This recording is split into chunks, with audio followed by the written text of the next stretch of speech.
So you're facing a problem where your Deliveroo is not loading restaurants. Well, this is going to be the only video that you'll ever need to watch on the internet. So let's just get straight into the video, shall we? The first thing you want to do is simply go ahead and ensure a stable internet connection. In order to do that, simply go ahead and try to toggle between your Wi-Fi and your mobile data.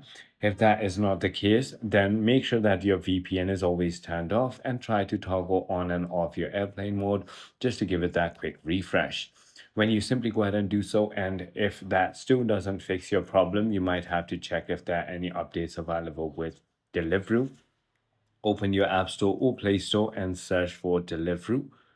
Finally, once you've done so, all you need to do is simply go ahead and tap on the update button that's going to appear if there are any updates available.